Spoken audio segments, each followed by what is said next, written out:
Hi friends, ಎಲ್ಲರೂ ಹೇಗಿದ್ದೀರಾ? ಎಲ್ಲರೂ ಚೆನ್ನಾಗಿದ್ದೀರಾ ಅಂತ ಅಂದ್ಕೊಂಡಿದ್ದೀನಿ. ಫ್ರೆಂಡ್ಸ್, ಇವತ್ತಿನ ರೆಸಿಪಿಲಿ ನಾನು ಬ್ರೇಕ್ಫಾಸ್ಟಾಗಿ ಇನ್ಸ್ಟೆಂಟಾಗಿ ದೋಸೆನ ಮಾಡಿ ತೋರಿಸ್ತಾ ಇದ್ದೀನಿ. ಕೇವಲ ಒಂದು 3 ನಿಮಿಷದಿಂದ ನಾವು ಮಾಡ್ಕೊಳ್ಬೋದು. ತುಂಬಾ ಗರಿ ಗರಿಯಾಗಿ ಪೇಪರ್ ದೋಸೆ ನಾವು ಸಿಂಪಲಾಗಿ ಮಾಡ್ಕೊಳ್ಬೋದು. ಎಷ್ಟು ಚೆನ್ನಾಗಿ ಬಂದಿರುತ್ತೆ ಗೊತ್ತಾ? ಇದು ಒಂದ್ಸಲ ನೀವು ಈ ವಿಧಾನದಲ್ಲಿ ಟ್ರೈ ಮಾಡಿ ನೋಡಿ, ತುಂಬಾ ಚೆನ್ನಾಗಿ ಬರುತ್ತೆ. ಕೇವಲ 3 ನಿಮಿಷದಲ್ಲೇ ನಾವು ಈ ದೋಸೆನ ನಾವು ರೆಡಿ ಮಾಡ್ಕೊಳ್ಬೋದು. ಇದು ಹೇಗೆ ಮಾಡೋದು ಅಂತ ನೋಡ್ಕೊಂಡು ಬರೋಣ ಬನ್ನಿ. ಹೊಸಬ್ರು ಯಾರು ನೋಡ್ತಾ ಇದ್ದೀರಲ್ಲ, ಪ್ಲೀಸ್ ನನ್ನ ಚಾನಲ್ಗೆ ಸಬ್ಸ್ಕ್ರೈಬ್ ಮಾಡಿಕೊಂಡು ನೋಡಿ. ವಿಡಿಯೋ ಇಷ್ಟ ಆದರೆ ಲೈಕ್ ಮಾಡಿ, ಕಮೆಂಟ್ ಮಾಡಿ, ಶೇರ್ ಮಾಡಿ. ಹಾಗಿದ್ರೆ ಬನ್ನಿ ಹೇಗೆ ಮಾಡೋದು ಅಂತ ನೋಡ್ಕೊಳ್ಳೋಣ. ಇದಕ್ಕೆ ಏನೇನು ಬೇಕಾಗಿದೆ ಅಂತ ನೋಡೋಣ.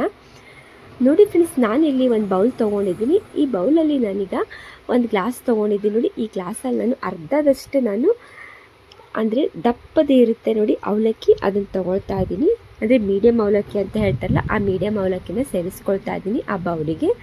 ಇದನ್ನು ನಾನು ನೀರು ಹಾಕಿ ನೋಡಿ ತೊಳ್ಕೊಂಡು ಬಂದಿದ್ದೀನಿ. ಇವಾಗ ಇದು ಇಷ್ಟ ಆದರೆ ನಮಗೆ ಸಾಕು. ಈಗ ಅದೇ ಸೇಮ್ ನಾನು ಗ್ಲಾಸಲ್ಲಿ ನಾನು ಎಷ್ಟು ಅವಲಕ್ಕಿ ತೊಗೊಂಡಿದ್ದೀನಿ ನೋಡಿ, ಅಷ್ಟೇ ಸಮ ಪ್ರಮಾಣದಲ್ಲಿ ನಾನು ಮೊಸರನ್ನ ತೊಗೊಳ್ತಾ ಇದ್ದೀನಿ.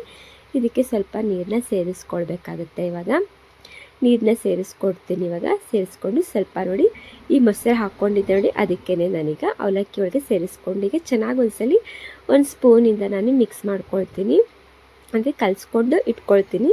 ಇದು ಒಂದು ನಾವು 10 ನಿಮಿಷ ತನಕ ನಾವು ಈ ರೀತಿಯಾಗಿ ನಾವು ಇಟ್ಕೊಳ್ಬೇಕಾಗುತ್ತೆ. ಅವಲಕ್ಕಿ ಜೊತೆ ಮೊಸರು ಚೆನ್ನಾಗಿ ನೆನಿಬೇಕು. ಒಂದು 10 ನಿಮಿಷನಾದರೂ ನಾವು ಟೈಮ್ ಕೊಟ್ಟಿದ್ದು ನೆನೆಯೋಕ್ಕೆ ಬಿಟ್ಕೊಳ್ಬೇಕಾಗುತ್ತೆ. ನೋಡಿ, ಈಗ ನಾನು 10 ನಿಮಿಷ ಆದ ನಂತರ ಈಗ ಹೇಗೆ ನೆಂದಿದೆ ಅಂತ ನೋಡ್ತೀನಿ. ಇವಾಗ ಯಾವ ರೀತಿಯಾಗಿ ನೆಂದಿದೆ ಅಂತ ನೋಡಿದ್ರಲ್ಲ, ಈ ರೀತಿಯಾಗಿ ಅವಲಕ್ಕಿ ಈಗ 10 ನಿಮಿಷದಲ್ಲಿ ಈ ರೀತಿಯಾಗಿ ನೆನ್ಕೊಂಡಿದೆ. ನೋಡಿ ಎಷ್ಟು ಸಾಫ್ಟಾಗಿ ಬಂದಿದೆ ಅಂತ. ಅಂದರೆ ನೋಡಿ ಈ ರೀತಿಯಾಗಿ ಸಾಫ್ಟಾಗಿದೆ, ನೆನಿಬೇಕು. ಈಗ ನಾನು ಒಂದು ಮಿಕ್ಸಿ ಜಾರ್ನ ಇಟ್ಕೊಂಡಿದ್ದೀನಿ. ಈ ಮಿಕ್ಸಿ ಜಾರ್ಗೆ ನೋಡಿ ಈಗ ನಾನು ಅವಲಕ್ಕಿ ಮೊಸರನ್ನ ನಾನು ಕಲಸಿಟ್ಕೊಂಡಿದ್ದೆ ನೋಡಿ 10 ನಿಮಿಷದ ನಂತರ. ಈಗ ನಾನು ಮಿಕ್ಸಿ ಜಾರ್ಗೆ ಸೇರಿಸ್ಕೊಳ್ತೀನಿ. ಹಾಗೆಯೇ ನೋಡಿ ಇದಕ್ಕೆ ನಾನು ಯಾವ ಗ್ಲಾಸಲ್ಲಿ ಸಮ ತೊಗೊಂಡಿದ್ನಲ್ಲ ಅದೇ ಗ್ಲಾಸಲ್ಲಿ ನೋಡಿ ನಾನು ಈಗ 1 ಗ್ಲಾಸ್ ಅಷ್ಟು ನಾನು ಕಡಲೆ ಹಿಟ್ಟನ್ನ ತೊಗೊಳ್ತಾ ಇದ್ದೀನಿ. ಅಂದರೆ ಬೇಸನ್ ಇರುತ್ತೆ ನೋಡಿ, ಬೇಸನ್ ಹಿಟ್ಟು ಅಂತಾರಲ್ಲ, ನಾವು ಬಜ್ಜಿ ಮಾಡ್ಕೊಳ್ತೀವಲ್ಲ ಆ ಹಿಟ್ಟನ್ನ ನಾನು ಸೇರಿಸ್ಕೊಳ್ತಾ ಇದ್ದೀನಿ. ಕಡಲೆ ಹಿಟ್ಟನ್ನ 1 ಗ್ಲಾಸ್ನ ತೊಗೊಂಡಿದ್ದೀನಿ. ನಂತರ ಸೇಮ್ ಅದೇ ಪ್ರಮಾಣದಲ್ಲಿ ನಾನು ಬಾಂಬೆ ರವೆ ಅಂತಾರೆ ನೋಡಿ, ಉಪ್ಪಿಟ್ಟು ಮಾಡ್ಕೊಳ್ಬೇಕಾದ್ರೆ ಮೀಡಿಯಮ್ ರವೆಯಲ್ಲಿ ಮಾಡ್ಕೊಳ್ತೀವಲ್ಲ ಆ ರವೆನ ಸೇರಿಸ್ಕೊಳ್ತಾ ಇದ್ದೀನಿ. ಇದನ್ನು ಕೂಡ ಅದೇ ಸಮ ಪ್ರಮಾಣದಲ್ಲಿ ತೊಗೊಂಡಿದ್ದೀನಿ. ನಂತರ ನೋಡಿ ಇದು ಹಾಕಿದ ನಂತರ ರುಚಿಗೆ ತಕ್ಕಷ್ಟು ಉಪ್ಪನ್ನು ಸೇರಿಸ್ಕೊಳ್ತಾ ಇದ್ದೀನಿ. ಈಗ ನೆಕ್ಸ್ಟ್ ನೋಡಿ ಇದಕ್ಕೆ ಸ್ವಲ್ಪ ನಾನು ಉಪ್ಪನ್ನು ಸೇರಿಸ್ಕೊಂಡ ನಂತರ ಸ್ವಲ್ಪ ನಾನು ಸಕ್ಕರೆನ ಸೇರಿಸ್ಕೊಳ್ತೀನಿ. ಇದಕ್ಕೆ ಕಲರ್ಗೋಸ್ಕರ ನೋಡಿ ಈ ರೀತಿಯಾಗಿ ನಾನು ಸಕ್ಕರೆನ ಹಾಕೊಂಡ ನಂತರ ಸ್ವಲ್ಪ ನಾನು ಎಣ್ಣೆನ ಸೇರಿಸ್ಕೊಳ್ತೀನಿ. ನೀವು ಯಾವುದು ಮನೇಲಿ ಯೂಸ್ ಮಾಡ್ತೀವಲ್ಲ ಆ ಎಣ್ಣೆನಾದರೂ ನೀವು ಸೇರಿಸ್ಕೊಳ್ಬೋದು. ನಾನಿಲ್ಲಿ ಸನ್ಫ್ಲವರ್ ಎಣ್ಣೆನ ಹಾಕ್ಕೊಳ್ತಾ ಇದ್ದೀನಿ. ಇದು ಹಾಕಿದ ನಂತರ ನೋಡಿ ಇದಕ್ಕೆ ನಾನು ಸ್ವಲ್ಪ ನೀರನ್ನ ಸೇರಿಸ್ಕೊಂಡು ಈಗ ಚೆನ್ನಾಗಿ ಇದನ್ನು ಒಂದ್ಸಲಿ ನಾವು ಮಿಕ್ಸರ್ ಮಾಡೋಕ್ಕಿಂತ ಫಸ್ಟಿಗೆ ಈ ರೀತಿಯಾಗಿ ಚೆನ್ನಾಗಿ ಒಂದ್ಸಲಿ ಮಿಕ್ಸ್ ಮಾಡ್ಕೊಳ್ಬೇಕಾಗುತ್ತೆ. ನೋಡಿ ಈಗ ನಾನು ಮಿಕ್ಸರ್ ಮಾಡ್ಕೊಳ್ಬೇಕಾದ್ರೆ ಈ ರೀತಿಯಾಗಿ ನೀರನ್ನ ಸೇರಿಸ್ಕೊಂಡು ಮಿಕ್ಸ್ ಮಾಡ್ಕೊಂಡಿದ್ದೀನಿ. ಈಗ ನಾನು ಪೂರ್ತಿಯಾಗಿ ಮಿಕ್ಸರ್ ಮಾಡ್ಕೊಂಡು ಬರ್ತೀನಿ. ನೋಡಿ ಫ್ರೆಂಡ್ಸ್, ನಾನಿಲ್ಲಿ ಈಗ ಸ್ಮೂತಾಗಿ ನಾನು ಇದನ್ನು ರುಬ್ಕೊಂಡು ಬಂದಿದ್ದೀನಿ. ನೋಡಿ ಎಷ್ಟು ಸ್ಮೂತಾಗಿದೆ ಅಂತ ನೋಡ್ಬೋದು.